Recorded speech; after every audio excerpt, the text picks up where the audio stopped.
What's going on, everybody? Welcome. And I was trying to avoid this subject and try to talk about something else, but it's just getting too much now. I don't know what's going on, but I've never seen so many mass shootings in my life. I mean, like, when is enough enough? Like, when is the government going to do something about these homegrown terrorists? I'm just gonna have to get blunt with it. You know, I tried dancing around this, but I just gotta get blunt with this. When is the government gonna do something about these homegrown terrorists? Keep in mind, I said homegrown terrorist. That is, by definition, exactly what's going on with these mass shootings. All of the mass shootings that have been going on for like the past, 2, 3 days, have been homegrown, have been people who are Americans, white American men and young men have been the cause of the terrorism that's going on in this country. Dylan Roof, the Las Vegas shooting. What else? Dayton. Did it just happen yesterday? Did Dayton happen yesterday? Then there was a shooting before the one the Dayton one. There been so many mass shootings. I'm actually getting confused about which one is which. Cause I could. It's just crazy, and the whole entire time we are still talking about this whole build a wall thing and this whole ICE deal where people are rounding up Mexican immigrants and sending them back to their home country. Meanwhile,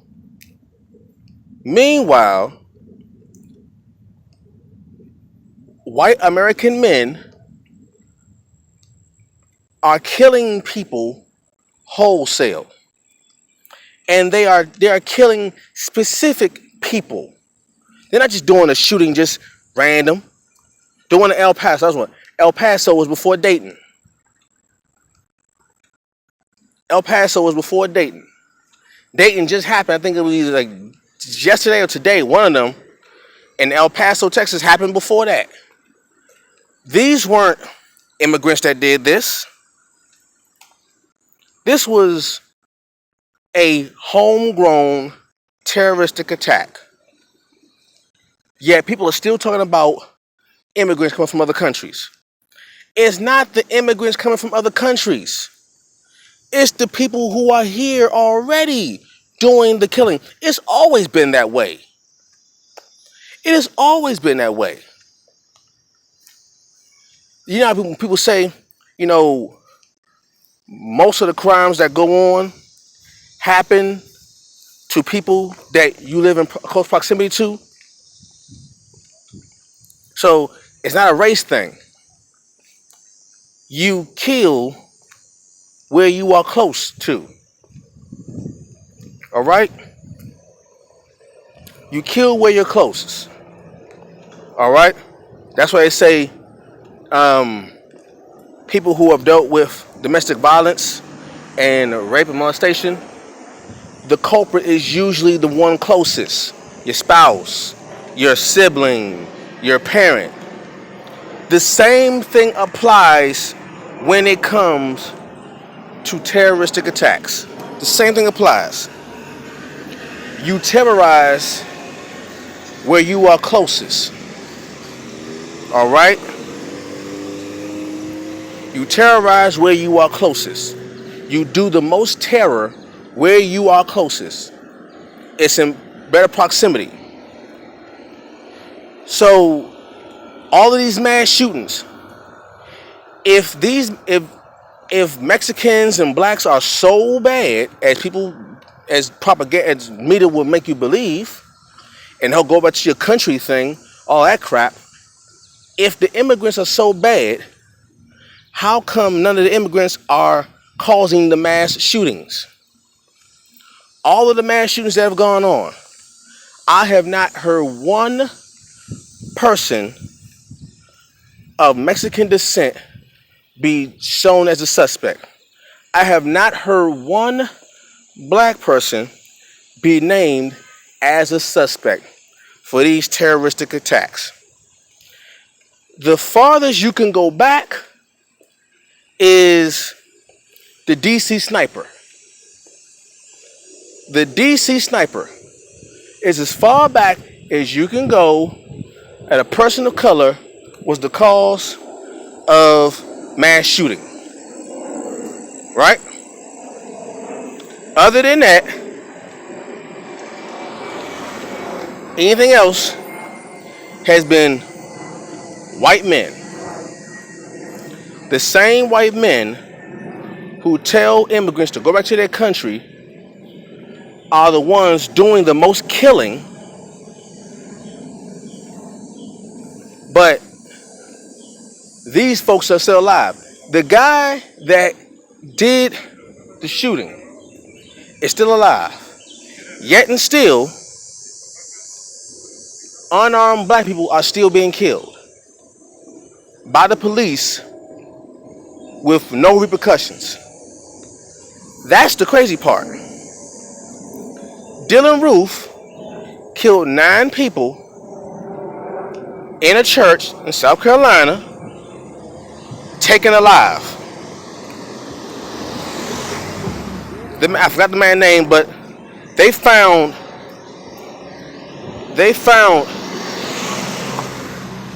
images from I think it was the El Paso terrorist. I'm gonna call him a terrorist. That's what he is. He's a terrorist. One that acts in terror. That's what a terrorist is. One that incites terror. Okay, that's what a terrorist is. You have images of him spelling out Trump with guns. Trump. Trump. Spelled using guns.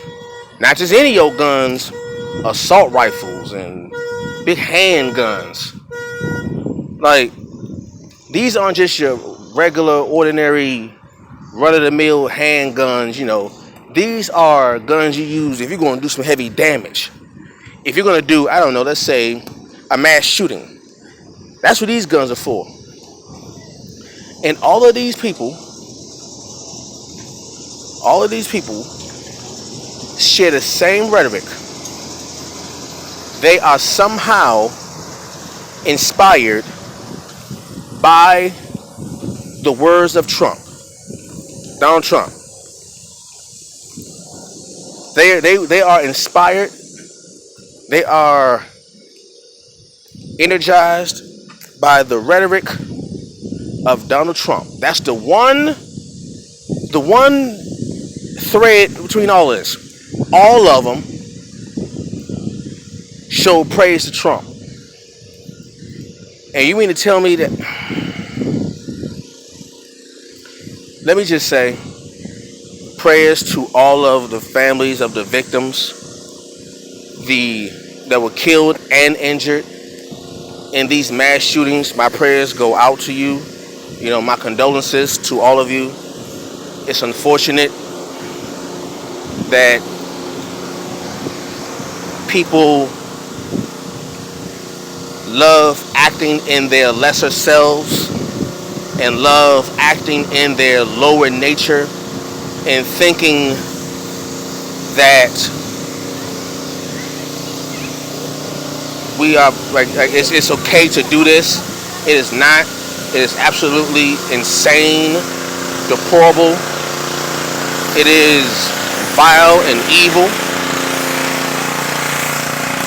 And for a government that claims to be of the people, for the people, and by the people, and for a government that claims to be a democracy and a free republic, the more I see news relating to the government, the less of a democracy it becomes. To the point where you got to question, well, shoot, was it ever a democracy in the first place? Was it really ever a democracy, or is it a democracy for a certain group of people? Because it seems like the only reason why these mass murderers have not been killed on sight like unarmed black men have been with unarmed black men and women.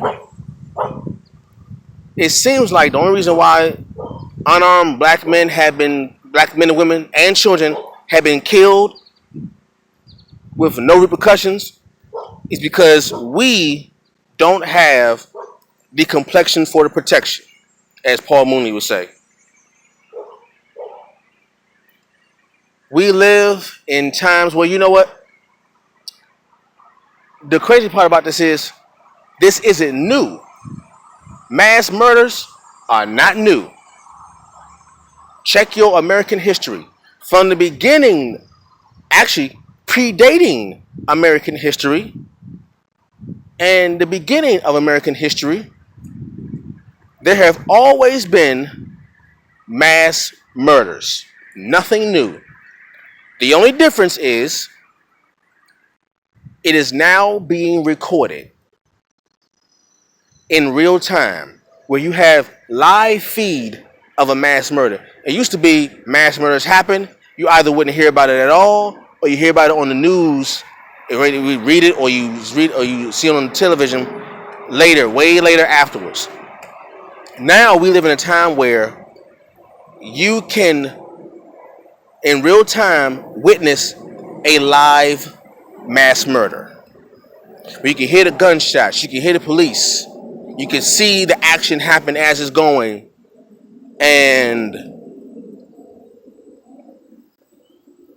that type of event, it reveals every day. It reveals more and more and more how we really see and value human life. It really brings home how much we actually see and value human life, and how cold people and governments can be, and how picky we can be on what we choose to pay attention to. You know, it's never a problem if it's quote unquote black on black, which ain't no such thing as black on black crime, but it's never a problem when rival gang members kill each other. It's never an issue. Never an issue. But let it be in Las Vegas. Big problem. You know, all these, it's or El Paso. You know, we the thing is, we get to pick and choose what we want to watch, which means we get to pick and choose what we want to pay attention to. And because of that, we have the luxury, quote unquote luxury, of divorcing our emotions when we see fit. But the problem is going to come where there's going to come a point where no one can avoid it. There's going to come a point where no one is going to be able to avoid the body count. No one. See, like I said, right now we live in a day and age where we get to ignore, we get to pick and choose, we get to turn off social media, We get to turn off TVs. We get to turn on and off what we want, which means we get to ignore pain and suffering whenever we want to, right? Because as long as it's not at our doorstep, it won't affect us personally. But there's going to come a point in time where the blood is going to get too deep and the body count is going to get too high where it is no longer avoidable. We haven't gotten there yet. We are getting close. It's going to come a point where we are going to have to reconcile with our actions and inactions on how we view human life. And when that day comes, hopefully, we can get our act together. I say we because I'm a human like everybody else, and I'm in this. I'm in this country. No matter where you go, there's all going to be issues. And like I said, it's going to come a point in time where when it gets to your doorstep, you're going to see how complacent you are when it hits your. I said, ain't no fun when the rabbit got the gun. Remember that expression? Ain't no fun when the rabbit got the gun. So, it's my condolences again to the families, and enough is enough. I'll catch you all later. Peace.